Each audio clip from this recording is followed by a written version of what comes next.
अस्सलाम वालेकुम। आप सबको खुश आमदीद।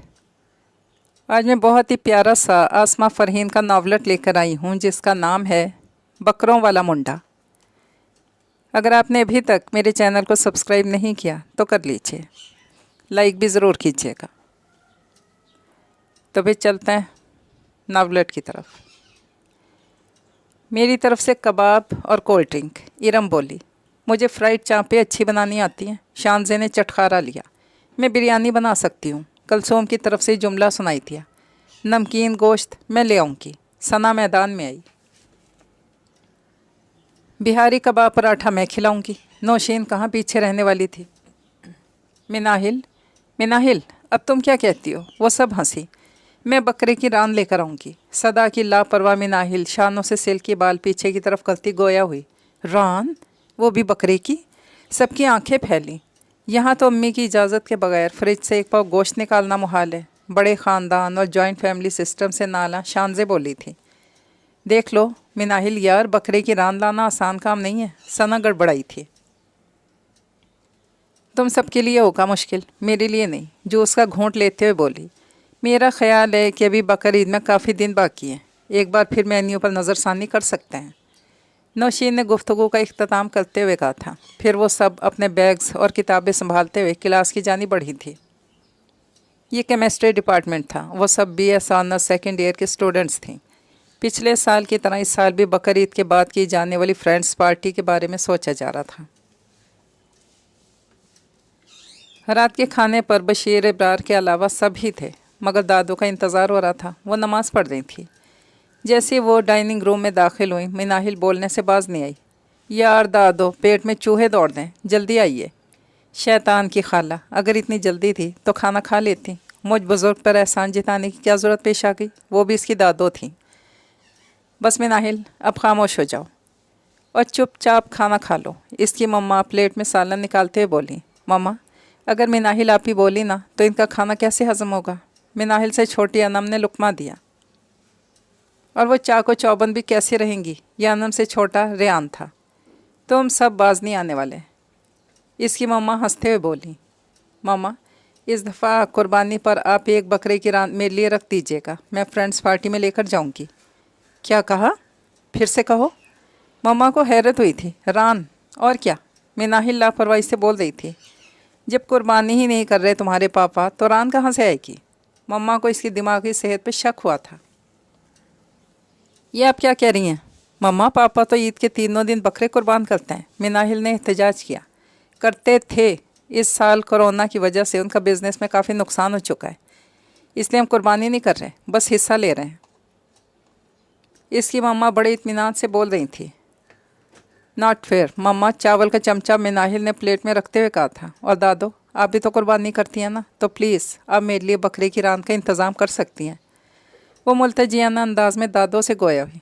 लगता है कि मिनाहिल आप ही पागल हो गई हैं। रेयान ने कानों के पास उंगली से दायरा बनाते हुए अनम को इशारा किया था, जिस पर अनम ने इस बात में सर हिलाया था। भाई, मैंने तो मुंशी साहब को कह दिया है कि वो मेरी तरफ से गांव में ऊँट कुर्बान कर दें और वहीं सारा गोश्त तकसीम भी कर दें। अगर वो चाहेंगे तो थोड़ा बहुत गोश्त हम ही भिजवा देंगे। दादो खाना मुकम्मल करके अपना फ़ैसला सुना चुकी थी। आप सब अच्छा नहीं कर रहे मेरे साथ। कुर्बानी हमारे घर भी हो सकती थी। 14 साल का तुम्हारा भाई कुर्बानी के इंतज़ामात कैसे निपटाता? और बाप का तुम्हारे मालूम नहीं कि बकर ईद पर कहाँ हो? कुर्सी पर से उठते हुए बोली। और हाँ, अपना पेट भर के उठना। मुझे प्लेट में बचा हुआ खाना सख्त नापसंद है। मामा और अनम भी उठ गई थी। अनम बर्तन समेटने लगी और रेयान दादो के पीछे गया था। आप ही जल्दी करें। सुन बैठी हुई मिनाहिल को देखकर अनम कोफ्त से बोली और वो इसे घूरते हुए जल्दी जल्दी चमचा चलाने लगी। पुत्र दुनिया दुबई, अमेरिका, लंदन जाती है बिज़नेस करने के लिए, और तो कराची जाना चाहता है। इसके दादा चौधरी दीदार बख्श अभी तक उलझे हुए थे। कराची जाने में कौन सा वीज़ा लगता है जो आप इतने परेशान हो रहे हैं? शहरियार ने मुंह बनाया। पढ़ाई की है, अब बिज़नेस भी वहीं करना चाहता हूँ। वो धीमे से बोला। कल कला को तो कहेगा कि शादी भी शहरी लड़की से करूँगा। ये तो आपने मेरे दिल की बात कह दी। खुश होकर दादा के कदमों में जा बैठा। और तू चाहता है कि मैं तुझे लड़की की जगह कराची रुखसत कर दूँ? उन्होंने बराबर में रखी अपनी छड़ी से इसकी गर्दन को अपनी तरफ किया था। बुराई ही बुराई है, भला अपनी ज़मीन छोड़कर कौन जाता है। मेरे सारे भाई, ख़ानदान, बिरादरी सब गांव में ही हैं। अगर मैं कराची चला जाऊंगा तो कौन सी क़यामत आ जाएगी। कहीं आए या ना आए, हवेली में आ जाएगी। ये बता, कोई शहरी कुड़ी पसंद तो नहीं आ गई तुझे। चौधरी साहब ने इसे बगौर देखते हुए पूछा था। मेरी ये मजाल, बेबे का गुस्सा देखा है। आप तो बोल रहे हैं वो तो पहले सज़ा देंगी, बाद में बात करेंगी। वो खफकी से मुंह बनाते हुए बोला, तो पुत्र मान जा, कराची में कुछ नहीं रखा, अपना गांव, अपने लोग देख। उन्होंने इसे मनाया। मैं कुएं का मेंढक नहीं बनना चाहता, जो कहना था वो कह चुका हूँ, अब करके दिखाऊंगा। वो फुर्ती से उठा था और लंबे लंबे डग भरता बाहर निकल गया। चौधरी साहब समझ गए थे कि बाज आने वाला नहीं है। कोरोना के बढ़ते केसेस की बिना पर यूनिवर्सिटी ने फ़िज़िकल के बजाय ऑनलाइन एग्ज़ाम का फ़ैसला किया था। इसीलिए मिनाहिल भी फ़िलहाल बकरे की रान को भूलकर पढ़ाई में लगी हुई थी। कोई नहीं जानता था कि दिल और दिमाग के कोने में बकरे की वो रान मौजूद थी, जो मिनाहिल को नामुमकिन मिशन सर अंजाम देने के लिए सरगर्म करती रहती थी। आखिरकार पेपर्स ख़त्म हो गए और सब ने सुकून का सांस लिया था। वो सब प्रैक्टिकल के लिए यूनिवर्सिटी आई थी। आधा दिन मसरूफ़ गुजारने के बाद वो सब कैफेटेरिया में मौजूद थी। सब ने नोट किया था कि आज मिनाहिल कुछ खामोश सी थी। तो दोस्तों, छुट्टियों के बाद जब हमारी क्लासेस शुरू होंगी तो हम सब अपनी डिशेस समेत मौजूद होंगे। गैर हाजिर होने वालों को सख्त सज़ा मिलेगी। शानज़े समोसे से इंसाफ करते बोली थी। तुम आज बहुत खामोश हो। नौशीन मिनाहिल की तरह मुतवज्जा हुई। कहीं रान महंगी तो नहीं पड़ गई। इरम हंसी। अरे यार छोड़ो रान वान, कोई और डिश भी आ सकती है, मसलन चिकन विंग्स। ये चिकन तिक्के से भी काम चल जाएगा। सना इसके कंधे पर हाथ मार कर बोली, इट्स नॉट फेयर। वो है नाराज़ हुई थी। तुम्हें क्या लगता है कि मैं बकरे की रान नहीं ला सकती। ये कहकर वो उठने लगी। अरे नाराज़ क्यों हो रही हो। इसकी सहेलियां हंसी। अब तो बकरे की रान के साथ ही मुलाकात होगी। ये कहते हुए वो अपनी सहेलियों को देखते हुए कैफेटेरिया से बाहर निकल आई थी और इस जगह का रुख किया जहाँ वैन आती थी। रात टेरेस पर टहलते हुए वो बेकरार थी। इसके समझ में नहीं आ रहा था कि वो क्या करे। आज वो सोच कर गई थी कि इन सब से बात करके इन्हें दूसरी डिश के लिए आमादा करेगी, मगर उन सब की बातों ने इसका मूड ख़राब कर दिया था और वो अपना मुद्दा बयान करने के बजाय दोबारा वही सर का दर्द अपने साथ लेकर आई थी। सामने सड़क पर नज़रें जमाए वो सुन खड़ी रहती। अगर वो बकरों का ट्रक इसकी नज़रों के सामने से ना गुजरता। अल्लाह मियाँ, इनमें से एक बकरा अगर तो मुझे दे देगा, ट्रक वाले का क्या जाएगा। मज़े की बात यह थी, ट्रक उनके घर के सामने खड़ा हुआ था। क्या कर रही हैं आप ही। अनम इसके बराबर में आ खड़ी हुई। ठंडी हवा के मज़े ले रही हूँ। मुझे लगा कि आप बकरों को मीठी निगाहों से देख रही हैं। अनम इसको शरारती निगाहों से घूरते बोली, बकवास ना करो। लगता है तुम्हारी तैयारी मुकम्मल हो गई है, जब ही बातें बना रही हो। जाओ अपने पेपर्स की तैयारी करो। मिनाहिल गुस्से में थी। अनम इंटर के पेपर दे रही थी। ओह ओह, आप तो बुरा ही मान गई। अनम भी हाथ बांधे बाहर देखने लगी। मैं भी आता हूँ। अपने कमरे की टेरेस से इन दोनों को लड़ता देखकर रेयान बुलंद आवाज़ से बोला था। इसे क्या हुआ। अनम बुड़बुड़ाई। कुछ देर बाद उन्होंने इसे अपने गेट से निकलते हुए देख लिया था। रात के 12 बज रहे थे। दादा और मम्मा इसे बाहर जाने की इजाज़त कैसे दे सकती हैं। मिनाहिल तशवीश से नीचे उतरी थी, जबकि अनम भी इसके पीछे आई थी। मम्मा का कमरा नीचे था। खान, रेयान कहाँ है। बाहर ही हैं बीबी जी, बाहर बहुत रश है, ड्राइवर मुख्तार भी मौजूद है। रेयान बाबा के साथ बराबर वाले बंगले में बकरे आए हैं, वही देख रहे हैं। चलो हम भी चलते हैं। आप ही इस वक्त, इससे पहले कि वो बाहर निकलती मम्मा की आवाज़ आई। मिनाहिल, अनम, कहाँ जा रही हो इस वक्त। मम्मा वो रेयान, तो रेयान को अंदर बुलाओ ना कि ख़ुद बाहर जाओ। खान बाबा, रेयान से कहें अंदर आए।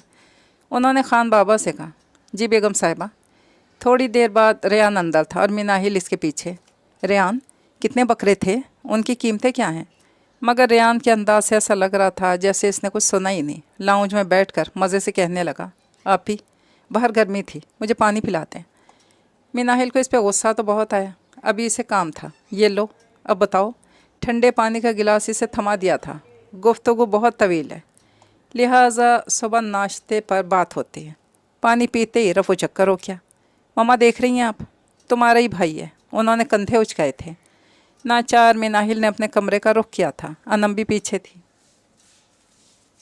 शहरियार और इसके दोस्त असद मलिक और कुर्बान आरई लाउंज में बैठे मूवी देख रहे थे। यार ये दरवाजे पर शोर कैसा है? असद मलिक के कान ज़्यादा तेज़ थे। इतने में चौकीदार अंदर दाखिल हुआ था। साहब जी, गज़ब हो क्या, चौधरी साहब आए हैं। दादाजी, शहरियार खड़ा हुआ। वो कैसे आ सकते हैं? क्यों नहीं आ सकते बरखुरदार? न सिर्फ हम आए हैं बल्कि तुम्हारे लिए बिजनेस भी लाए हैं।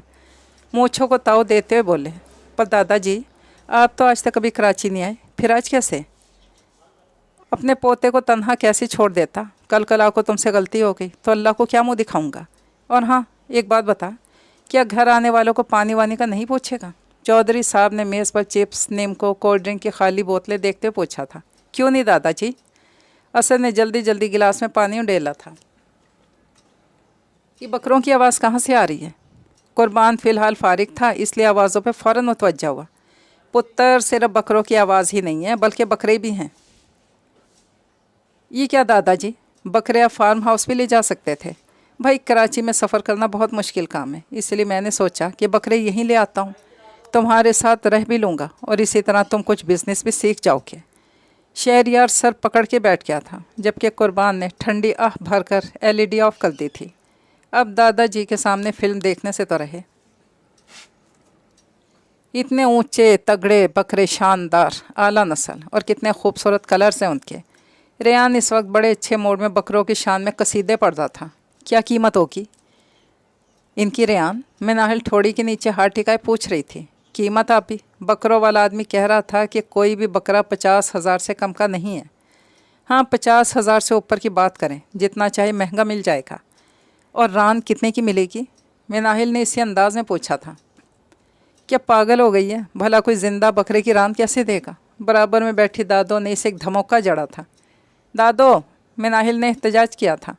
चलो हम चलते हैं, देख कर आते हैं। मिनाहिल उठी। बैठ जाओ, कोई ज़रूरत नहीं है मुँह उठा के किसी के घर जाने की। और रेयान, तुम भी तमीज़दार बनो, मम्मा ने घुरका। एक तो आप लोग भी ना। पापा को आने दें, आपकी सारी शिकायतें मैं उन्हीं से करूँगी। अम्मा, मुझे तो लगता है कि पागल हो जाएगी, कोई बात नहीं सुनती। क्या बनेगा इसका? कैसी शादी करूँगी इसकी? मम्मा इसके अंदाज पर परेशान थी। फ़िक्र ना करो, वक्त के साथ साथ सब ठीक हो जाएगा, दादों ने तसल्ली दी। अगले दिन, रेयान प्लीज़ मुझे एक बार बकरों वाले बंगले में ले चलो, मेरा प्यारा भाई है ना। आप ही ले तो जाऊँ। दादो, मम्मा को मालूम हो गया तो शामत आ जाएगी। इसे पिटाई और डांट से डर लगता था। रेयान, कुछ नहीं होगा, बस हम जाएंगे और यूँ आ जाएंगे। दोपहर के वक्त मम्मा और दादो अपने कमरों में थी और अनम ने मिनाहिल को कमरे से बेदखल कर दिया था। कोई और मौका होता तो मिनाहिल ने पूरा घर इकट्ठा कर लेना था। आज तो इसे काम था। बहन भाई बाहर निकले थे। देखो, अगर मम्मा या दादो हमारा पूछें तो कह देना कि हम आइसक्रीम पार्लर गए हैं। रेयान ने खान बाबा से कहा था। मगर कुछ नहीं, बस हम अभी आते हैं।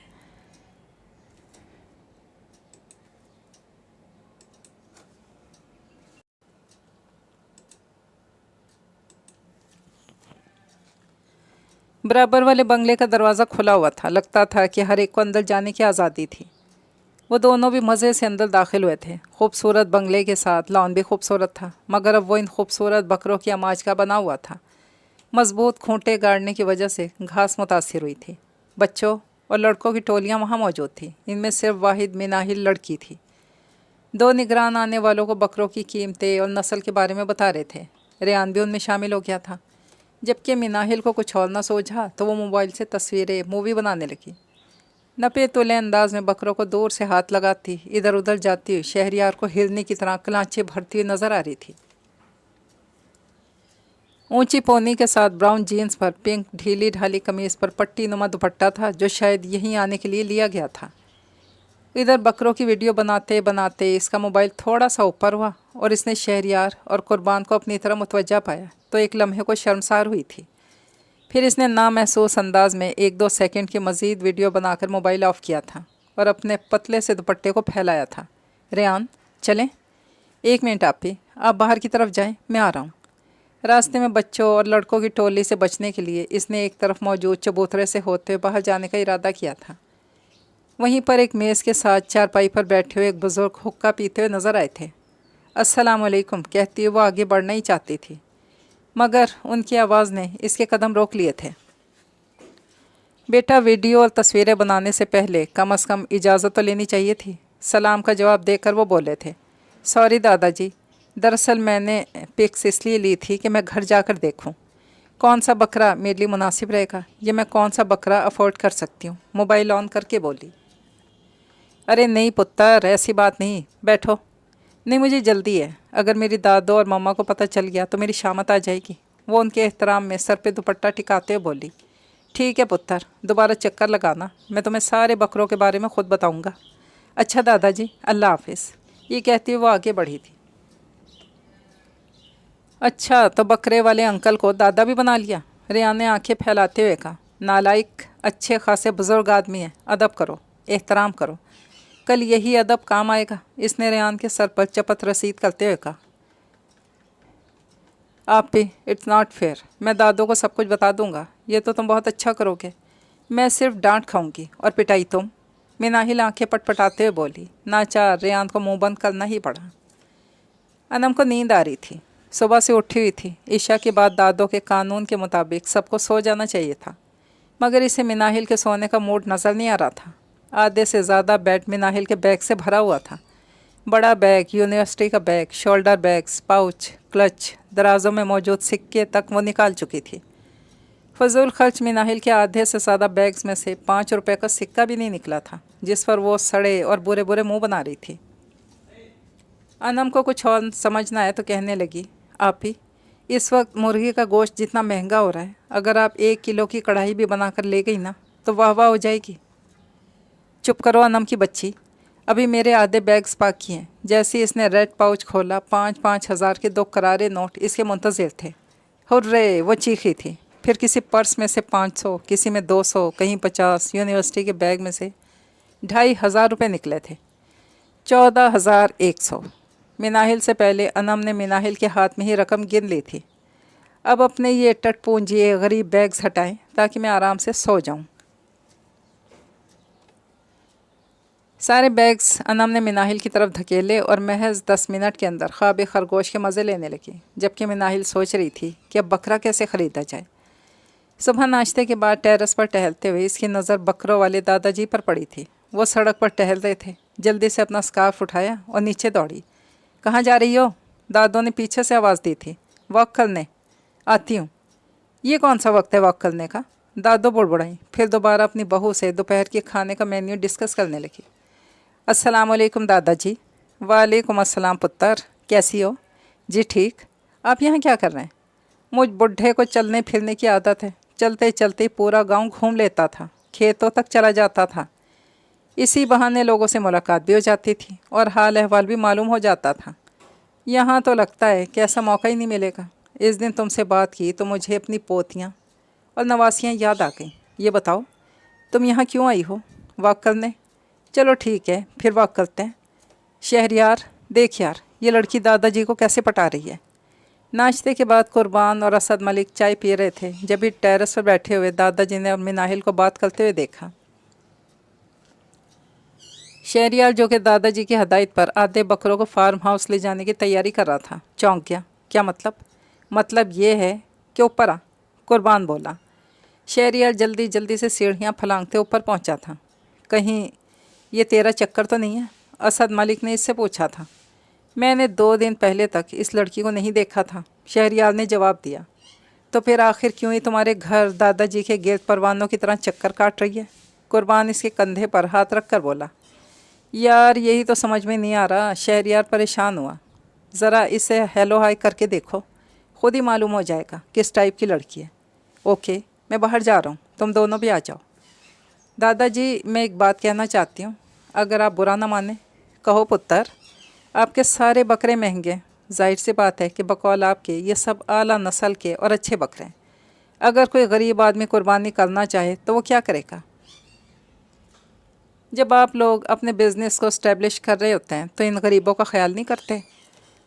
मिनाहिल की बात सुनकर चौधरी दीदार बख्त ने उसे तहसीन नामेज़ निगाहों से देखा था। पुत्र, जितनी तो सोहनी है इतनी सोहनी गल की थी।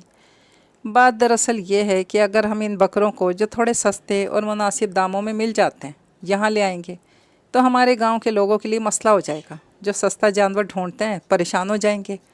कराची एक बड़ा शहर है, यहाँ पर हर तरह के लोग बसते हैं।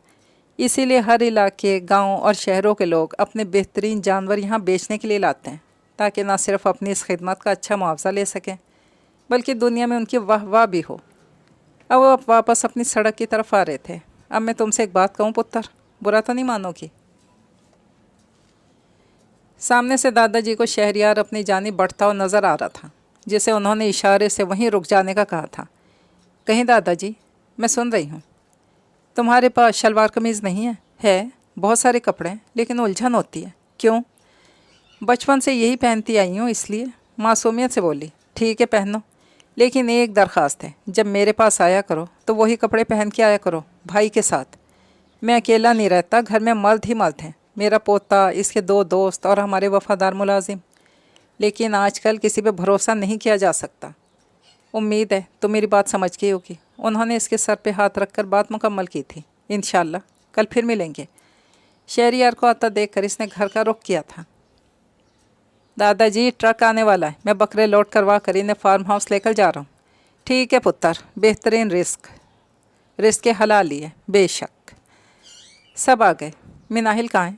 बशीर इब्रार ने घर पहुँचती नज़र न आने वाली मिनाहिल को पूछा था। वो ज़ारा आपी से मिलने गई हैं। रेयान अपने पापा के बराबर में बैठता हुआ बोला। जाओ, इसे बताओ कि पापा इसका इंतज़ार कर रहे हैं। यस बॉस, रेयान अपने सीने पर हाथ मारता सर झुका के बोला। कम शरारती नहीं है ये भी, बशीर साहब बोले। पापा। कुछ ही लम्हों बाद मिनाहिल दाखिली दरवाजे में नमूदार हुई थी और भागती अपने पापा के गले लगी थी। पापा की जान, कैसी है? मैं ठीक, आप कैसे हैं? मैं बिल्कुल ठीक हूँ। इतने में अनम चाय और लवाजमात की ट्रॉली घसीटती हुई लाई थी। मम्मा साथ थी। ये तुमने क्या पहना हुआ है? बशीर साहब ने इसकी शलवार कमीज़ पर गौर करते हुए कहा था। अम्मा, इसने आपका कहना मानना शुरू कर दिया? जिस पर दादों ने हाथों से ऐसे इशारा किया जैसे वो इस बारे में कुछ नहीं जानती। मेरी बेटी तो बहुत अच्छी लग रही है। सच पापा? दादाजी भी यही कह रहे थे। बेध्यानी में बोल पड़ी। कौन दादाजी? बशीर साहब चौंके। वो बराबर में जो शहरियार भाई रहते हैं ना, जो पढ़ने के लिए आए हैं अपने दोस्तों के साथ, उनके दादाजी आए हैं, बहुत सारे बकरे लेकर। रेयान ने तफसील बताते हुए कहा। और ये सारा वक्त वहीं गुजारती है। दादों ने शिकायत का मौका हाथ से जाने नहीं दिया था। पापा बकरे देखने गई थी, रेयान साथ था, आई स्वेयर। मिनाहिल ने दादों की बात सुनकर बुरा सा मुँह बनाया था। जी, और इनकी रानों का गोश्त तोलने भी अनम ने भी टुकड़ा लगाया था। मामा ने हंसकर चाय का कप लबों से लगाया था। पापा, मुझे प्रोजेक्ट मिला है यूनिवर्सिटी की तरफ से। इसके लिए मुझे बकरे के वेस्ट मटेरियल का तज्जिया करना था। आप खान बाबा से पूछ लें, क्या वो थैला भरवा कर नहीं लाए? तभी इतनी बदबू हो रही है लॉन में। मामा ने नाक पे हाथ रखा। फिर भी बेटा, आप लड़की हैं, आपको हर जगह सोच समझ के जाना चाहिए। ठीक है पापा, अपने पापा के कंधे से करीब होती हुई बोली। आइंदा ख्याल रखूँगी। और आप भी तो नहीं थे ना? चलो कोई बात नहीं है, अब मैं थोड़ा आराम कर लूँ, रात को बात करते हैं। बशीर साहब ने गुफ्तगू का इख्तिताम करते हुए कहा था। आज डिनर में नाहिल और अनम बना रही थी। अपने पापा के घर आने की खुशी में बशीर इब्रार बेगम के साथ इस वक्त लाउंज में बैठे थे। दादो ईशा की नमाज़ पढ़ रही थी, जबकि रेयान मोबाइल फ़ोन पे गेम खेलता था। ये आज अम्मा क्या कह रही थी? मिनाहिल और पड़ोसियों के बारे में? क्या मिनाहिल हर वक्त वहाँ? बशीर इब्रार परेशान थे। क्या कह रहे हैं आप बशीर साहब? ऐसी कोई बात नहीं है। एक दफ़ा रेयान के साथ बकरे देखने गई थी। इस वक्त सिर्फ वो बुज़ुर्ग अंकल थे, जिनको ये दादाजी कहते हैं, या इस वक्त बकरों का ख्याल करने वाले थे। रेयान साथ था। ठीक है, फिर भी नज़र रखना तुम्हारा फ़र्ज़ है। बशीर साहब ने उन्हें टोका था। इंशाल्लाह आपको कोई शिकायत नहीं होगी। मिसेज़ बशीर मुस्कुराईं। अल्लाह करे ऐसे ही हो। बशीर इब्रार ने गहरी सांस अंदर ली थी। इसे आज दादाजी से बात करनी थी। बकरीद में कुछ ही दिन बाकी थे। अगर वो ओके कर देते तो मम्मा और पापा को मनाना इसके लिए आसान हो जाता। मम्मा, मैं ज़ारा के घर जा रही हूँ। आज वो ज़ारा को लेकर दादाजी के घर जाती। ज़ारा बहुत दिनों से दादाजी का बाड़ा देखने के लिए कह रही थी। आज इसकी मम्मा शॉपिंग पे गई थी, इसलिए इसने सोचा घर में बैठने से अच्छा है कि बकरे देख लिए जाएं। अब तक तैयार क्यों नहीं हुई? कुछ देर बाद वो इसके कमरे में थी। बस यार, चलते हैं, 1 मिनट। ये दादो कहाँ जा रही हैं? टेरेस से बाहर की तरफ नज़रें दौड़ाते मिनाहिल ने जब दादो को घर से बाहर निकलकर दादाजी के घर की तरफ जाते हुए देखा तो सचमुच पसीने आ गए। एक तो दादो भी ना शक करती हैं। वो गुस्सा में बुड़बुड़ाई। ज़ारा इसे देखकर हंस पड़ी। तो फिर यार तुम ही अपनी ज़िद छोड़ दो, अगर पार्टी में रान नहीं होगी तुम्हारी नाक नहीं कट जाएगी। यार हर इंसान की कोई इज़्ज़त होती है और ज़ुबान का भी भरम होता है। मुझे क्या मालूम था कि इस साल घर में कुर्बानी नहीं होगी। अफसरदा हुई थी। चलो कोई बात नहीं, मैं तुम्हें अपने ड्रेसेस दिखाती हूँ जो मैं बकरीद के लिए लाई थी। ओके। फिर वो दोनों अपनी बातों में मसरूफ़ हो गईं। लॉन में अब चंद बकरे थे मगर फिर भी सफाई का बेहतरीन इंतज़ाम था। एक तरफ शहरयार मोबाइल पकड़े बैठा था। मीनाहिल के दादों का आता देखकर इसने मोबाइल ऑफ़ कर दिया था। आइए इधर बैठिए। वो इन्हें इस चबूतरे तक ले आया था जहाँ दादाजी चारपाई पर बैठकर हुक्का गुड़गुड़ाते थे। बरखुरदार, मैं बैठने नहीं आई, अपनी पोती को ढूंढती हुई आई हूँ। पोती? शहरयार ने दानिस्ता तौर पर अनजान बनते हुए पूछा था। वैसे ये भी एक छोटी सी बच्ची आई थी अपने अंकल और भाई के साथ। आप इसका तो नहीं पूछ रही? अरे नहीं भाई, मेरी पोती तो माशाल्लाह यूनिवर्सिटी जाती है। वैसे बकरे अच्छे हैं, अल्लाह कारोबार में बरकत दे, आमीन। दादो ये कहकर मीनाहिल को यहाँ ना देखकर मुतमईन अंदाज में मुड़ी। अरे दादी अम्मा बैठें तो सही। तौकीर दादी के लिए चाय और बिस्किट लाओ। मैं अपने पोता पोतियों की दादो हूँ तो तुम भी दादो ही कहो। ठीक है दादो, प्लीज़ बैठिए ना। शहरयार को मिन्नत समाजत करते देखकर दादो को रुकना ही पड़ा। कुछ ही लम्हों बाद तौकीर चाय और बिस्किट ले आया था। दादो को कोई और मौजू तो समझ नहीं आया, शहरयार की घरेलू बातों में मसरूफ़ हो गई। गर्मा गर्म समोसे और कचौरियाँ, साथ में इमली की चटनी, रायता और मसले हुए आलूओं का सालन। रेयान के मुंह में पानी आ रहा था मगर क्या करता, घर में नहीं था। शहरयार के दादा चौधरी दीदार बख्त के सामने मौजूद था। खाना पुत्र खा। और तो कीरे जल्दी से दूध दही की लस्सी बना ला, मेरा छोटा मेहमान खुश हो जाएगा। चल बेटा बिस्मिल्लाह। दादाजी के कचौरी उठाते रेयान ने भी समोसा उठा लिया था। मज़े मज़े से खाने लगा। एक बात बता पुत्र, भला लड़कियों को भी बकरे अच्छे लगते हैं जैसे मीनाहिल पुत्र को? बकरों का ऐसे पसंद करने वाली लड़की मैंने आज तक गांव में भी नहीं देखी। दादाजी बकरा नहीं, बकरे की रान। क्या मतलब? दादाजी के कान खड़े हुए। मतलब ये कि दादाजी, इसने सारा किस्सा दादाजी के गोशे गुजार कर दिया था। इसके बाद दादाजी पूछते गए और वो जवाब देता रहा। दादाजी बड़े मज़े की बात है, आपकी मूँछों पर सफ़ेद मूँछें बन गई हैं। वो हंसा। और तुम बिन मूँछों के मूँछों वाले बन गए। और फिर दादाजी और रेयान एक दूसरे को देखकर हंसने लगे। ज़ारा को टॉप्स देकर 20,000 लाई थी कि चंद महीने बाद रकम देकर टॉप्स वापस ले लेगी। ज़ारा तो इसे रकम वैसे ही देने को तैयार थी, लेकिन कर्ज पे कुर्बानी करना इसे अच्छा नहीं लगा। अब मैं बकरा ले सकती हूँ, मिशन इम्पॉसिबल में आ रही हूँ। रात को खाने की मेज़ पर शॉपिंग बकरीद दो ही मौजू थे।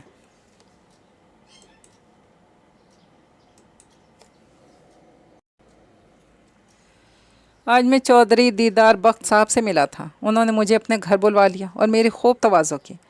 मैंने कल रात इन्हें और उनके पोते को घर पर बुलाया, कोई कमी नहीं होनी चाहिए। दादों ने चौंक कर मीनाहिल को देखा था मगर इन्हें वो बेफिक्री लाउबालीपन नज़र आया जो इसका खासा था। मुझे आपसे परमिशन चाहिए। किस चीज़ की? बकरा ख़रीदने की। क्या? जी पापा, मेरे पास सेविंग है। सेविंग से जो रकम निकली है इससे मैं एक बकरा ख़रीद कर कुर्बानी कर सकती हूँ। इतनी रकम आई कहाँ से? छोटी आपी। अनम ने कान में सरगोशी की। जवाबन मीनाहिल ने इसके पैर पे अपना पैर रखा था और अनम ने इसे खूनखार नज़रों से घूरा था। एज़ यू विश बेटा, मुझे लगता है कि मेरी बेटी अब बड़ी हो गई है और अपने मसाइल भी हल करना जान गई है। तो फिर पापा, कल मैं रकम दादाजी को दे दूँ? वो मुझे इस रकम से एक अच्छा सा बकरा मंगवा देंगे। जो तुम्हारा दिल करे पापा की जान। थैंक यू पापा। और खुश होती हुई कमरे की तरफ भागी थी। बशीर इब्रा सोचने लगे कि मालूम ही ना हुआ कि बेटी इतनी बड़ी हो गई। कोई इसके लिए उनसे सवाल कर सकता है। शहरयार पुत्र तैयार है तो? चौधरी दीदार बख्त आईने में अपना जायज़ा लेते हुए कमरे में एक तरफ सोफ़े पर बैठे शहरयार से पूछ रहे थे, जो कि कभी इधर कभी उधर पहलू बदलता था।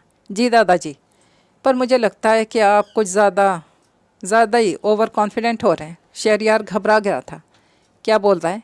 या तो उर्दू में बोल या पंजाबी में, अंग्रेज़ी में गिट पिट करने की ज़रूरत नहीं है।